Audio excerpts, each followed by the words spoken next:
and look behind the scenes to see how it arises, and the harms can give us some insight into what we can do about it.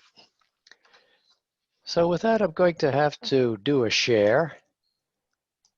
And I'm going to go out of the picture, I guess, but something better should come into it.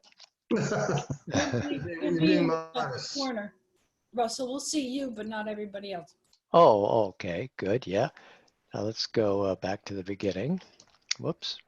Russ, before we get started, perhaps we ought to remind people, if they have a question, to address it to me, to Nancy, through the chat. Okay, thank you. Okay, let's see if we could get started.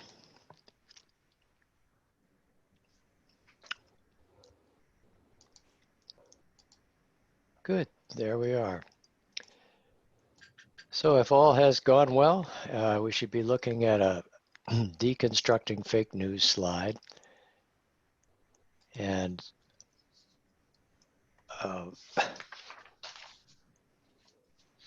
we're just going to take you through a number of examples first that sort of illustrate what fake news is and what we mean by that. Let's see, am I having, there we go, good. So we're here to talk about fake news. What is that anyway? Fake news has always been around. There was a radio broadcast many years ago announcing that Martians had invaded New Jersey. It was intended as just a story, not news, but it did create quite a stir. That was the War of the Worlds that only a few people probably remember. And fake news is a term that's evolving. Sometimes people use it as though it means just anything they disagree with. But we're going to focus on three different aspects of it this evening. First, there's deliberately false stories that are presented as news by private citizens or groups and then picked up by the media. Then there are conspiracy theories or enticing but ill-supported stories or ideas that are shared citizen to citizen. And then finally, political disinformation, by which we mean false stories which are knowingly or unknowingly presented as factual, either by government official or by political officials or political people. Now, before we get started with those examples, we ask ourselves, what motivates people who promote fake news anyway? Well, often fake news is used to influence public opinion, especially on emotional issues such as gun control or immigration. And while many people have made up their minds about those issues, fake news can certainly influence those who are still undecided. And then another motive, primary motive, is just plain money. And let me explain a little about how that works. One way to make money on fake news is through advertising platforms that are available on the web. And typically what happens goes like this. Somebody posts a story that's designed to entice people to view it and like it and share it. Stories like that are called clickbait. So these stories get published on a blog or some newsy looking site. And then the author, or maybe aided by partners or bots, promotes a story on social media. And then readers take the bait and they share the story widely on their own social media, and that generates an awful lot of clicks back to the original site. And under Google's AdSense advertising program, the author is paid by the number of clicks.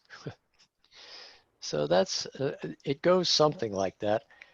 And others who make money on fake news are simply paid to present a point of view which may or may not be truthful.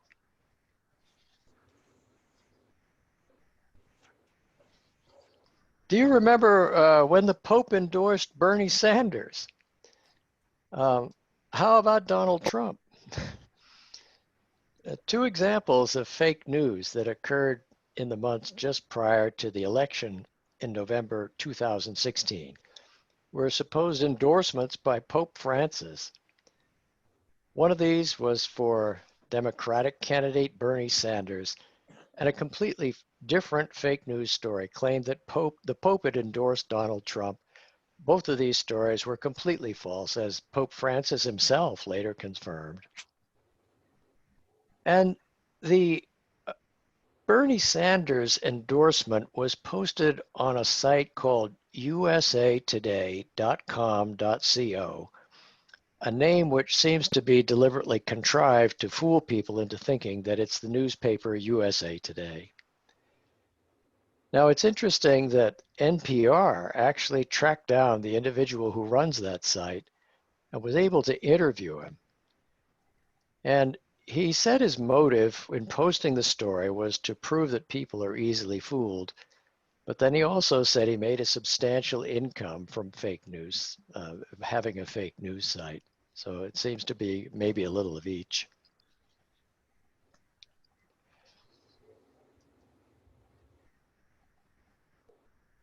Now, the claim that Donald Trump had been endorsed by Pope Francis turned out to be one of the biggest fake news stories on Facebook in the months immediately preceding the election. It was originally posted on what's called a fantasy news site. Let's see where, WTO5 News. Oh, whoops, sorry. WTO5 News, this site right here, which even describes itself as a fantasy site. Although that disclaimer is certainly not evident when you look at the homepage. The homepage is carefully designed to look like a news site, a serious news site. So viewers are fooled into thinking that stories that appear there are legitimate. Now, at the time of the posting, which was July of 2016, WTO5 was part of a nest of over 36 fake news sites, all with a similar look, a similar motif. And someone from one of those sites posted the story on Facebook. The story was then reshared zillions of times and attracted a large following. Now, Snopes, which is one of the longest established fact-checking websites, quickly came out with a report rating the story as false and found that no reliable source could confirm the story. So right away, the story was sort of debunked.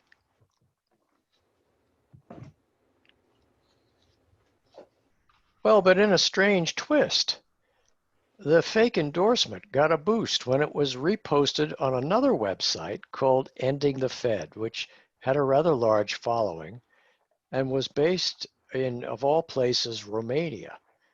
It was a fairly popular site at the time, so the story then began to attract a great deal of attention. Now, once again, an enterprising reporter, this time from Inc. magazine, was able to identify the young man who runs the site. His name is Ovidro Droboda, and was actually able to interview him by telephone. Well, the story may have, generated a lot of money for the young man, but the primary motive that he gave during the interview was his admiration for Donald Trump. He sought to promote Trump's candidacy. Now, the story was reposted many times on Facebook, and it turned into one of the very top fake news stories during the months just leading up to the election. And by the way, in case you're wondering, to date, Pope Francis has not endorsed anyone in the 2020 election, in case you were wondering. Imagine that. Yeah. Now let's turn to the next category, conspiracy theories. Let's talk about one of the greatest fake stories of all time. Paul McCartney had died. For those who remember 1969, which was long before the internet or Facebook, there was a widespread rumor that Paul McCartney, one of the Beatles, had died and that his death was being kept secret. There's a story in Rolling Stone magazine that describes the events of that time. And part of the evidence for Paul's death was this photo, which was from the cover of the album Abbey Road. It was interpreted as a funeral procession. Here you see John the preacher in white, and second comes Ringo the mourner. Paul in bare feet is dead, and finally come George the gravedigger. Well, the idea was pitched during a live radio show in October of '69, based on listening to songs played backwards. Well, listeners spread the story, then a newspaper took it up. The Michigan Daily newspaper explained the cover of Abbey Road as a funeral procession. Now, by 1970, few people really believed that Paul was dead, but people still love to sift through the clues even today. Now, generally, a conspiracy theory attempts to explain things by attributing them to a group of powerful and secretive individuals. And on the web, these theories often develop as a collaboration of social media users. Then sometimes they're amplified by people who seek to make money. Now, a much more serious example of a conspiracy theory was the Pizzagate conspiracy theory. And that came out around the time of the presidential election in November 2016. And roughly speaking, it claimed that high-ranking members of the Democratic Party, including Hillary Clinton, were involved with a child abuse ring. Comet Ping Pong, whose picture you see there at the left, was a Washington pizza parlor and was thought to have secret rooms or chambers where children were kept. Now, as to how the story ever got started in the first place, John Podesta was the head of the Clinton re-election campaign, and in March of 2016, his email was compromised. Many emails of his were published by WikiLeaks. And the emails were pored over by the media and individuals for whatever insight they could bring about the campaign. And a few people noticed they contain words like pizza and map. Now, here's this one of the emails that you see. This is courtesy of the Washington Post from their article on December 7th of 2016. If you look carefully at it, you see it contains the word map and it contains pizza. Now, words like that, pizza and map, were interpreted to be some sort of code word that were used among pedophiliacs. And there was a lot of these words that they came up with, pedophile codes, like here's one for map right over here like this, and another one for pizza. These were words that were thought to be used as code words in the pedophiliac community. Now, social media played a huge part in spreading and promoting this story because shortly before the election, users of 4chan, which is a message board, began posting speculations about supposed connections between the emails and this mysterious ring of pedophiliacs that was centered at Comet Ping Pong. And the story quickly gained momentum on other social media, such as Facebook and Reddit. Now, importantly, on November 4th of 2004, which was only days before the election, I believe the election was on November 8th of that year, Alex Jones of InfoWars promoted the story to a huge audience of listeners using very strong terms. InfoWars has this enormous audience, so many more people then became aware of that theory. And on November 7th, which is I think one day before the election, the hashtag Pizzagate first appeared on Twitter. And each day it was retweeted hundreds of times.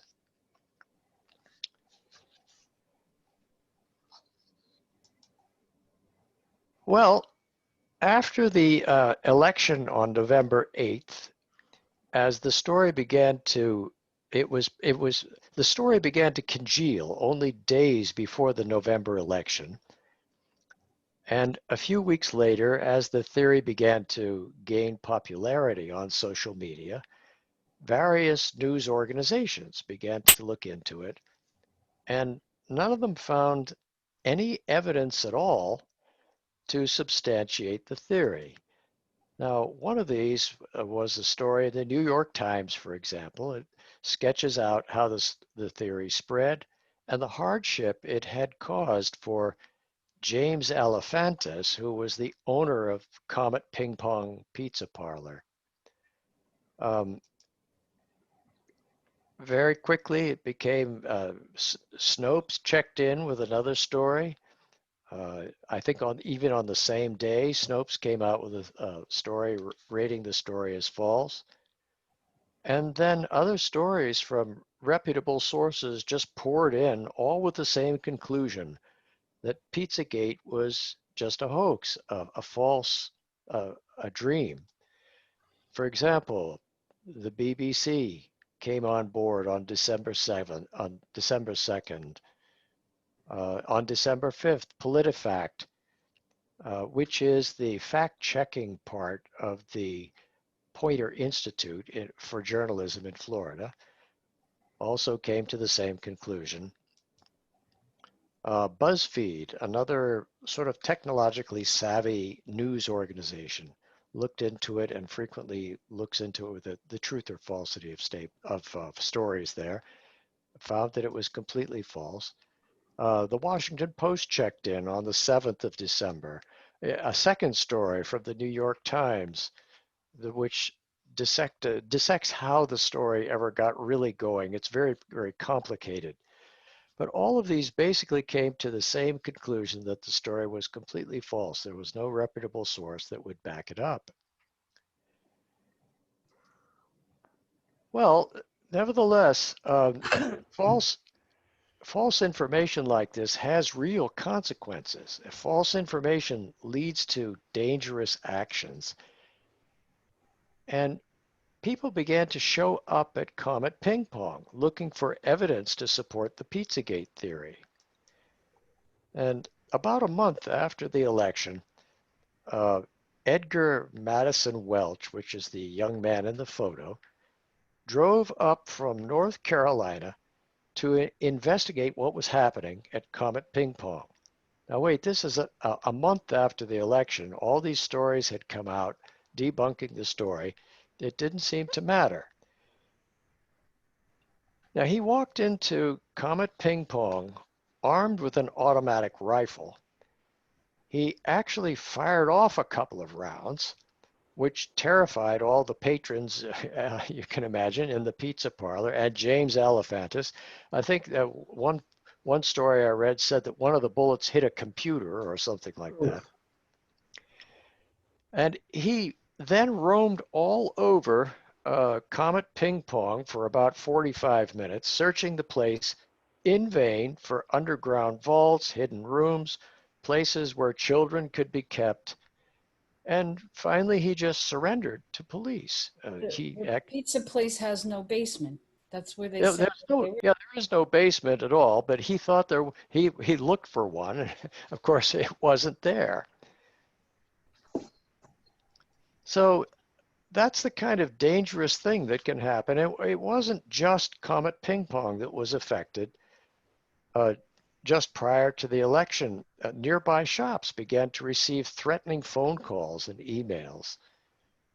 Callers claimed that symbols on shop windows were references to pedophilia. So, for instance, the nearby French restaurant Terrasol displayed a heart logo as part of fundraising for St. Jude's Children's Hospital. And this was seen as a symbol of child pornography in angry emails that were sent to the owner. The nearby bookstore, Politics and Prose, which interestingly was co-owned by Lissa Muscatine, who had worked as a Clinton speechwriter, began to notice tweets that showed the bookstore as linked by underground tunnels to other stores in the area and to Comet Ping Pong. It was thought to be tunnels through which the children were transported from one of these places to the next. Well, it was completely without foundation. There were no tunnels of any kind, but abusive phone calls poured into Politics and Prose bookstore.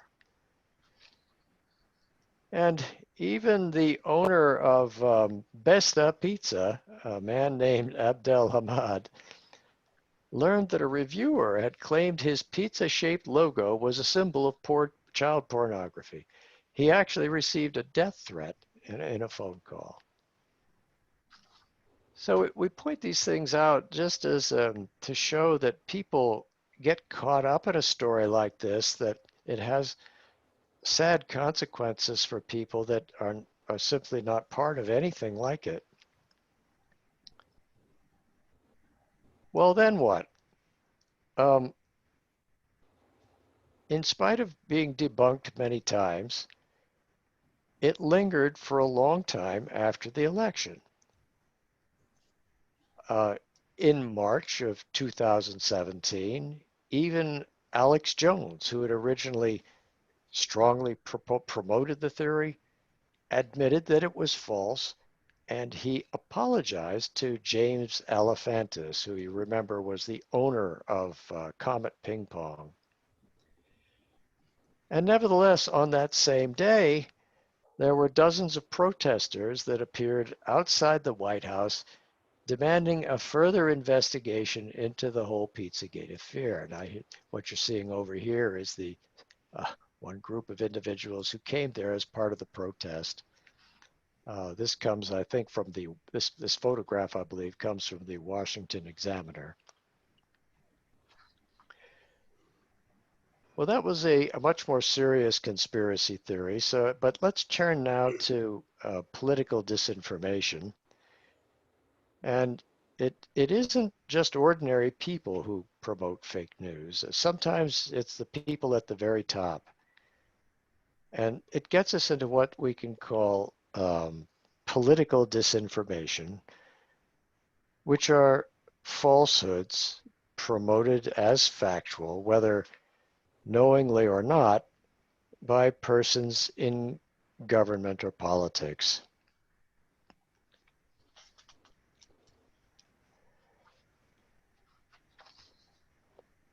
Well, one of the most damaging examples of political disinformation was about the story of weapons of mass destruction in the period leading up to the Iraq War. And in that period, it was supposed that Iraq was hiding weapons of mass destruction, and this was cited as one of the primary justifications for going into Iraq. And prestigious news organizations, the New York Times and the Washington Post and others, gave support to the story. And finally, at the United Nations, Secretary Powell presented the evidence that weapons of mass destruction were still being concealed. And an opinion appearing in the Washington Post around that time thought that the evidence appeared irrefutable. This is how strong the force of opinion was.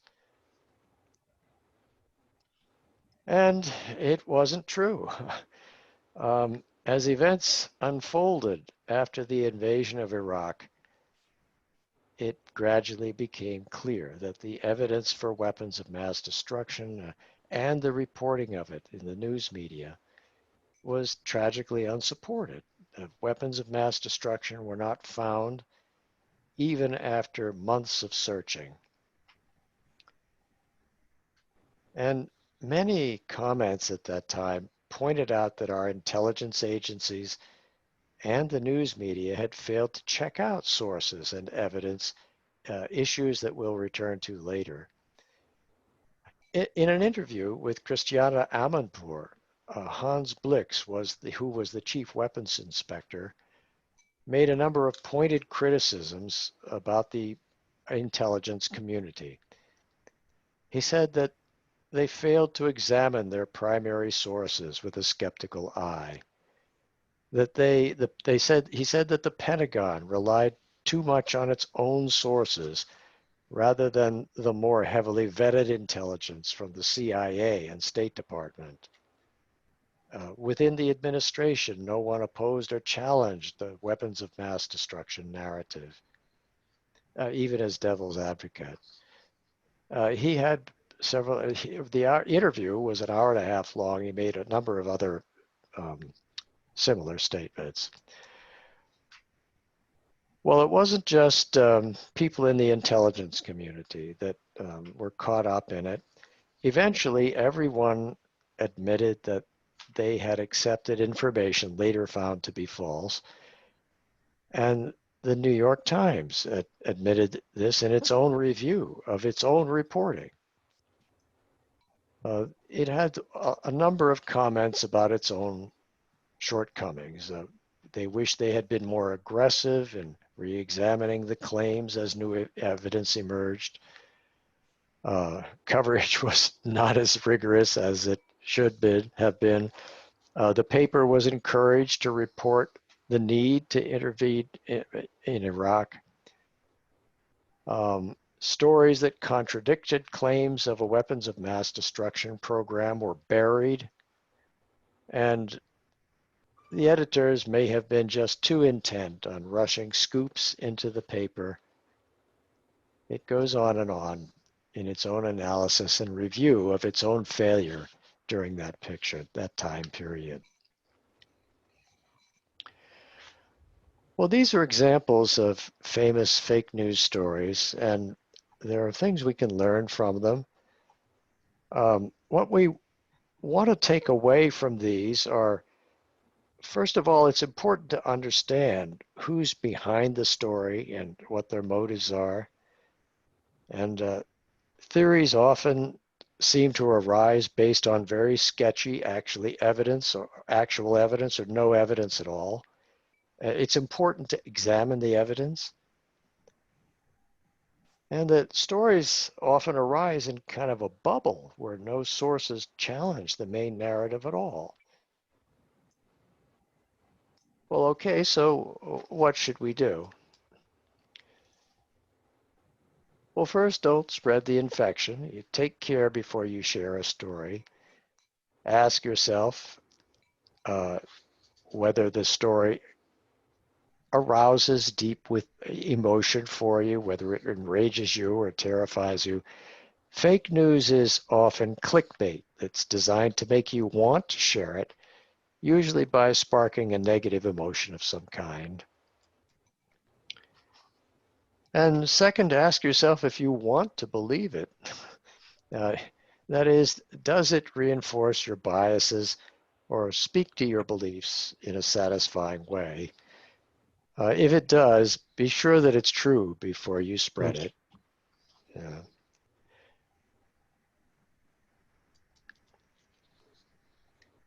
Now, we're hoping to give you some simple and practical advice that helps you to check out stories that you encounter on the web or in social media.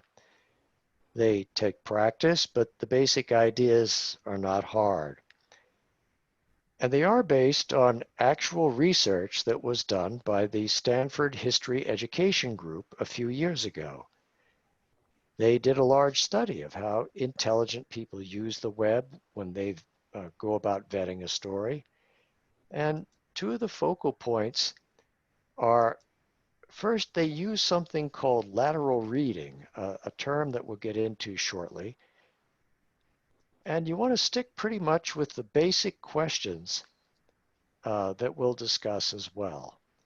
So there's basically two parts. There's this lateral reading and basic questions that they emphasize as a result of their own research. Now let's see if we can understand what these are and illustrate how to put them into action. There are many good guides and checklists about how to check out an unfamiliar site. Most of these encourage us to spend a long time on the site, evaluating little clues that we find there. This is called vertical reading, and this is what most intelligent readers use. Whoops, somehow that click didn't work there. Let's see what. Oh, there. Oops, sorry, I have to.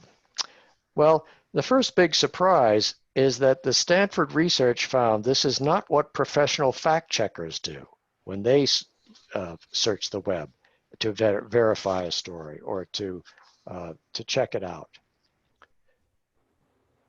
Professional fact checkers use lateral reading, which means that instead of spending time on the site, they immediately leave the site to see what other sites have to say. And fact checkers that use lateral reading make deeper connections in far less time than vertical readers do. Now, a second surprise from their research is that Wikipedia can be a valuable resource, and it's often one of the first stops for the pros. Wikipedia often has mistakes, but if it's used carefully, it can be very helpful. Now, I'm going to try to play a brief video from the Stanford group that explains better what lateral reading is and what the results are. So if you'll permit me a moment here, I'm going to have to do a new share to get us to a place that has that video. So one moment, please.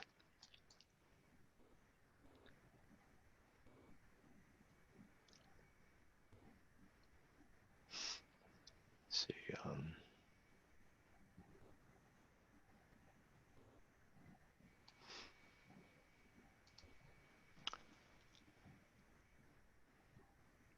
Okay, yes, this is the site. And I think I also have to share computer sound. And let's give this a try. If you can't hear anything, let me know and I'll ask Sean what to do about it. Here. Let's see if we can. We live in an era of information overabundance. This demands that we be more discerning. Instead of accepting information at face value, we should always ask this one important question: who's behind the information? The Stanford History Education Group conducted a study with Stanford undergraduates, professors from 4 different universities, and professional fact checkers to determine the most effective methods for evaluating digital information. There were dramatic differences in how intelligent people looked at the web. Many smart undergrads and esteemed professors evaluated a site by reading vertically, staying on the site and reading it as if it were a printed document. They focused on the site's look, its aesthetics, graphics, and overall appearance. They were deceived by an official-looking logo or the name of the organization. They attributed importance to the .org in the URL without realizing that .org is an open domain. Any individual or group can buy a .org domain without passing a character test or proving they're working for social betterment.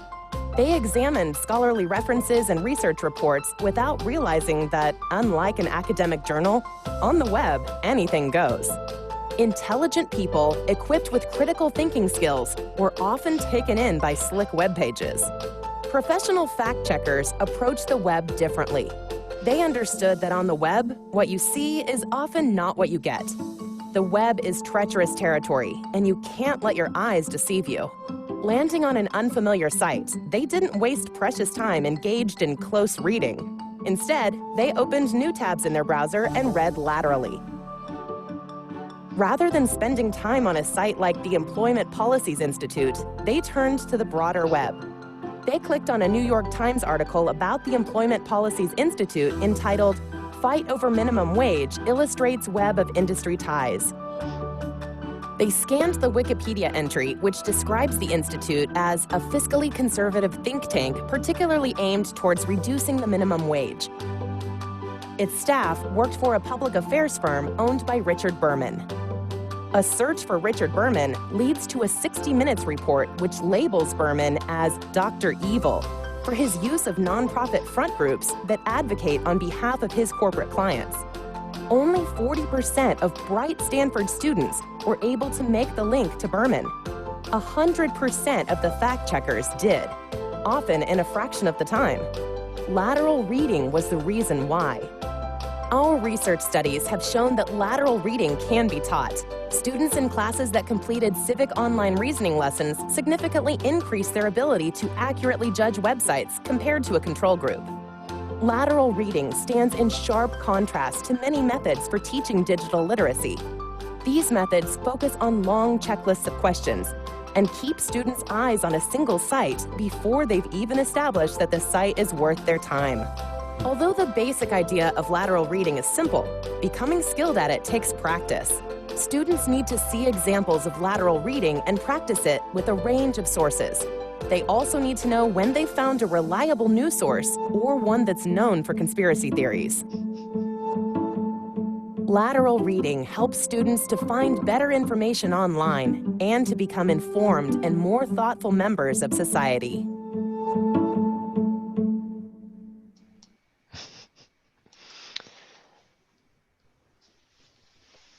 Yes, well, okay. That's sort of an introduction to the whole idea of lateral reading and the kind of research that they did in order to come to their recommendations.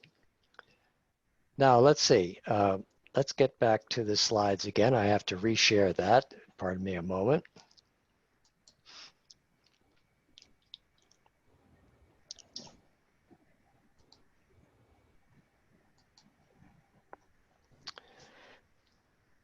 Okay, so one valuable thing that the Stanford group recommends is the idea of lateral reading. And rather than focus on long lists of detailed questions, they really want you to stick pretty close to basics. Sorry, I should have clicked that earlier, and this one. Excuse me. There are basic questions that we want to look into whenever we investigate a story that we think we want to check out. First, of course, they recommend lateral reading in order to concentrate on three key questions.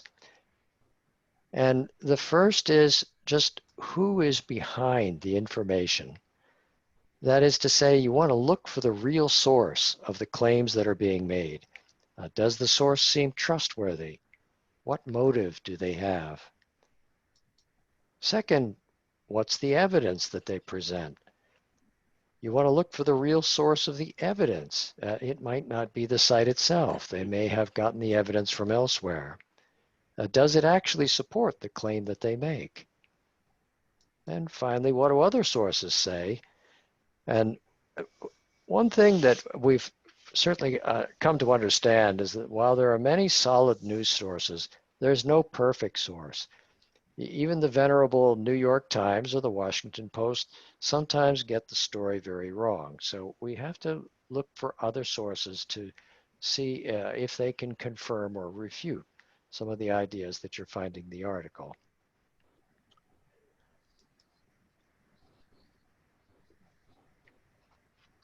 Now, it's important to understand, of course, who's behind the information. So we want to look a little more carefully at one of the examples that they presented in the video that just went by. In the video, one example was the Employment Policies Institute. Their homepage, part of which we're seeing over here at the right, seems to be opposed to raising the minimum wage. Well, fine.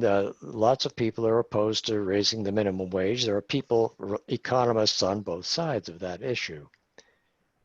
Now, if you look at the About Us tab which is out of view here, but they say that they're a nonprofit research organization dedicated to studying public policy issues surrounding employment growth. Okay, well, that sounds very good. And you might want to take note of the .org. Let's see, does that show? Mm-hmm. Okay, a little green circle that shows the .org extension. The site seems to be well presented, very professional.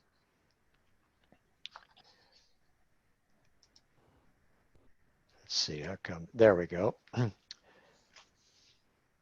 Now, if we then do a web search for Employment Policies Institute, immediately we find a Wikipedia article by that very name.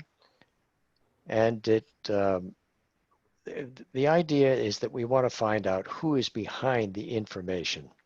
So rather than go into all the detail at the site, we immediately leave and search on Employment Policies Institute. And scanning down the article, we find that the EPI is owned by a lobbying firm called Berman and Company.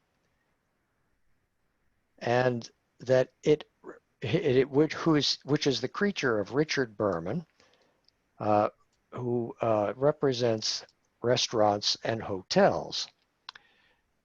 It also takes note that Employment Policies Institute doesn't have its own employees or office, but its staff work for Berman and Company, which is this public affairs firm owned by Richard Berman, who lobbies for the restaurant and tobacco industries.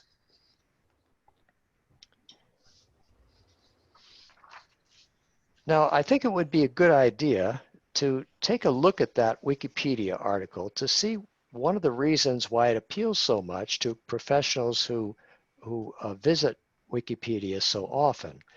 So once again, I'll have to share something different again.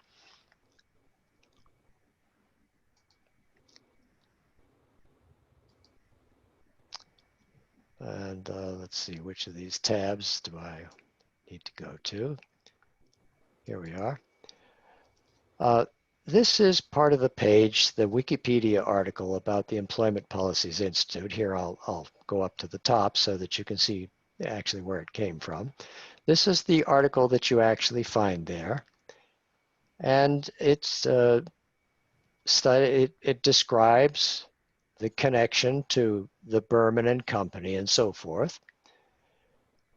But one of the reasons why Wikipedia articles can be very valuable to fact checkers and people like us is that it has this list of references that are found at the bottom.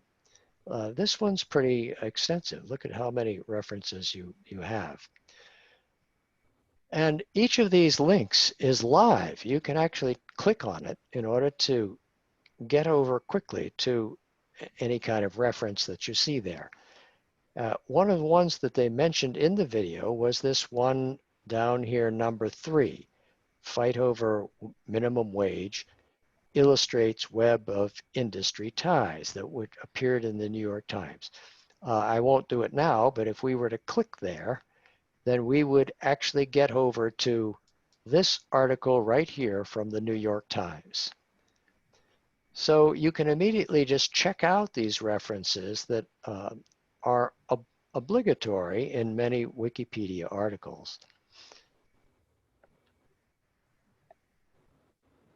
So the references are something that professional fact checkers are keen to look at when they visit Wikipedia.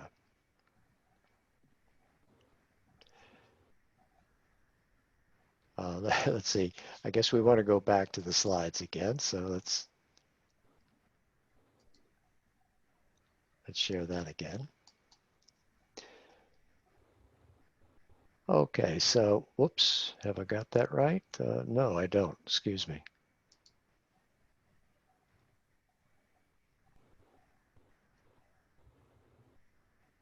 There we are. Whoops, not that again. Yeah, okay, we've been there.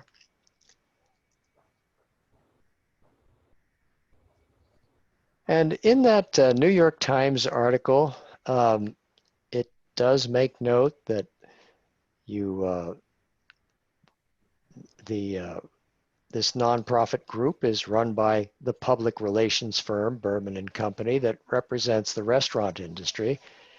And it's part of a tightly coordinated effort to defeat minimum wage increases that the White House and Democrats in Congress have pushed for. And it goes on to say that the campaign illustrates how groups, both conservative and liberal, work to shape political debates like the ones surrounding the minimum wage through organizations with benign sounding names that can mask the intentions of their patrons. So they promote their views to the public and especially to lawmakers.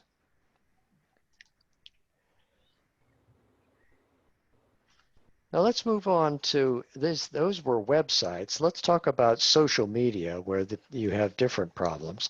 Social media is a rich environment for the spread of fake news because, first of all, there are a few regulations on who can say what, although some social media platforms are now making an effort to curb blatantly false stories or hate speech. Did you ever notice how Google tries to show you what you want to click on? The algorithms used by Google and other platforms tend to show you what you like. So the information of getting into an information bubble where you just see what reinforces your beliefs is increased. So a second example we want to look at here illustrates lateral reading in connection with a tweet that uses just imagery as evidence of a false history. Okay, now here's a tweet that appeared back in February of 2018. And basically, this is all there is to the tweet. It's just an image surrounded by captions of various kinds. If you look carefully at it, you find that let's see, I'm having a little trouble with the laser pointer. There it is. It says that the Democrats, whoops, oh, excuse me, I have to go back again. Oh no, that didn't work. Here, let's go back again. See if I can get that back.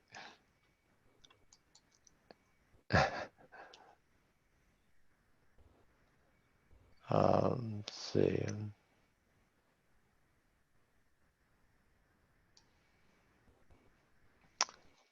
See if I can go back before I make that same mistake again.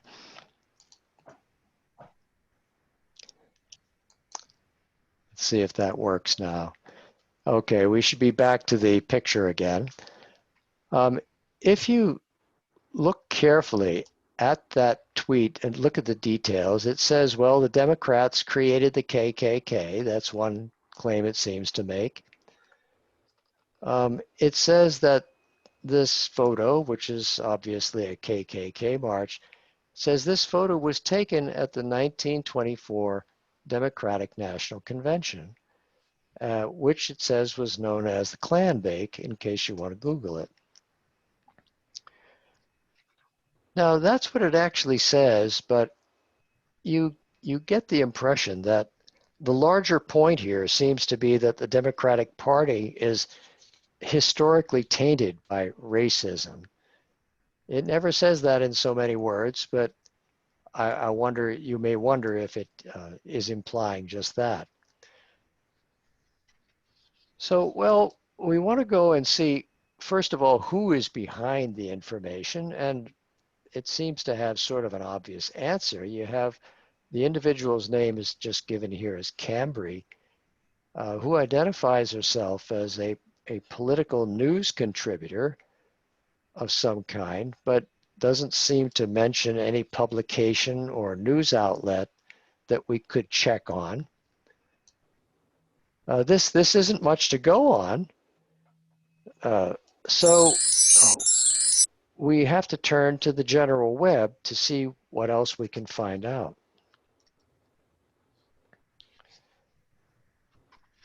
So there isn't a magic way to do this, and it really isn't so hard. For instance, if we leave the site on search on Cambry 2018 KKK tweet, well, maybe to our surprise, a Washington Post article comes up that specifically mentions that specific tweet and mentions this individual. Her name was given actually as Cambry Kawahini Koe, I believe. So in this article from the Washington Post, it tells, it's entitled How Social Media Spread a Historical Lie.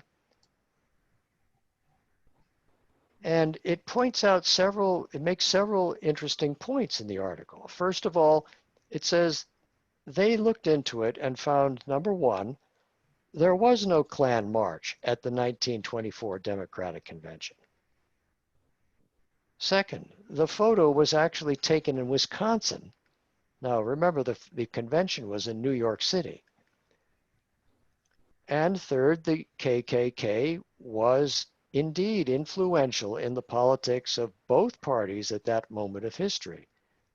There were many pro-KKK delegates at the convention. Now, a second article that comes up in the search is from PolitiFact, which is the fact-checking part of the Poynter Institute School of Journalism, and it rates the story as false for roughly the same reasons as in the Washington Post article. So here we have two respected sources that agree that the story is not based on fact. So here we've looked at what some other sources said, and we found out that they disagree completely with this, with the basic claims of the tweet.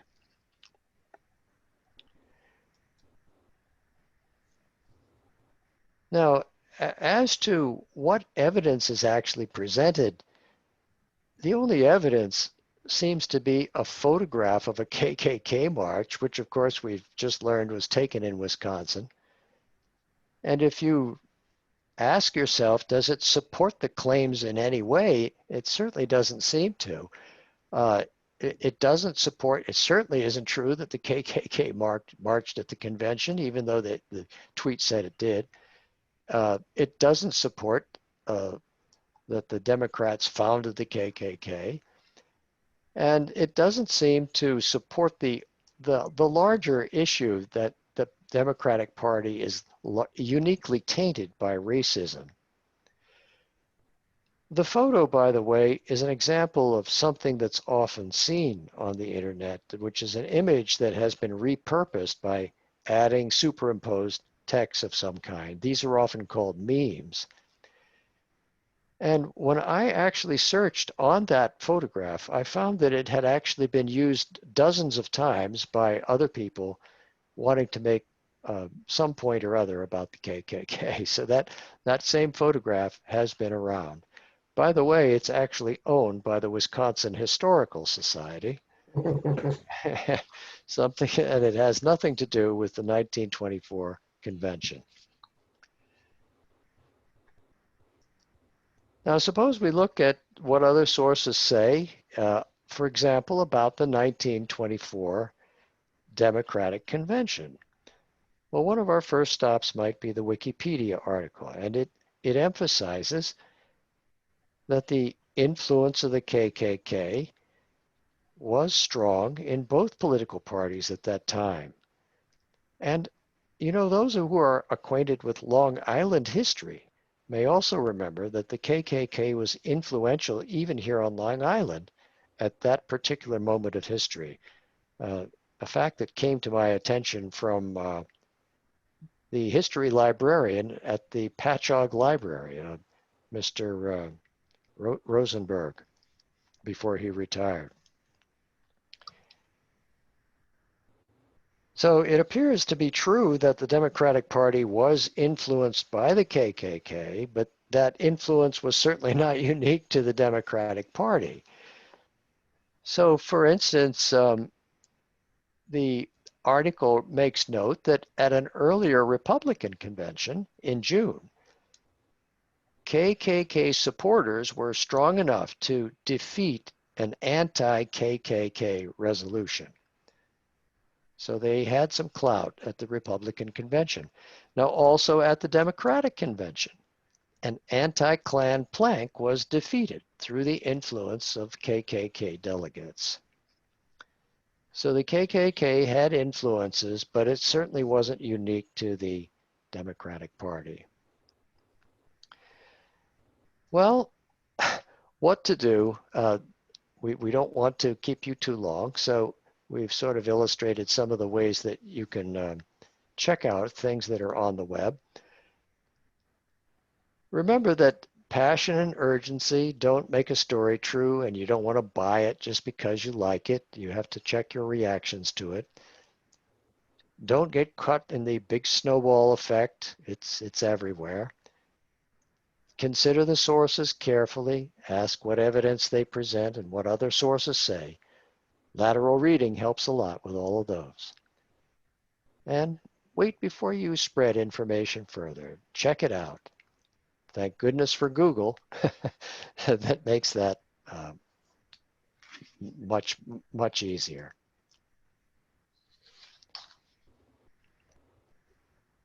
And that's about the gist of what we had to say in our talk this evening. Certainly thank you for being with us tonight. That's about it, folks. I hope it was helpful. Are there any last minute questions or comments that people have? That was great, Russell. Thanks, Russ. Informative. Thanks, Russell. I'm glad to hear that. I noticed, Russ, on the picture of the KKK march. Yes. On one side of it, very faint, is something about Trump 2020, which I had missed all the other times that I'd seen it. That's funny. Actually, I didn't notice that either. Trump 2020. I didn't see that. Ah, interesting. Yeah, on the bottom Uh-huh. right. Oh my goodness. Well, that's a new one on me. I certainly thank you all for joining me. And look, let's do it again sometime. Sean, thank you so much for hosting the presentation. Oh, you're welcome, Russell. I- Thank I you, get- everyone, for coming. I guess we kept it just under an hour, which was our general plan. So let's hope we can do it again soon.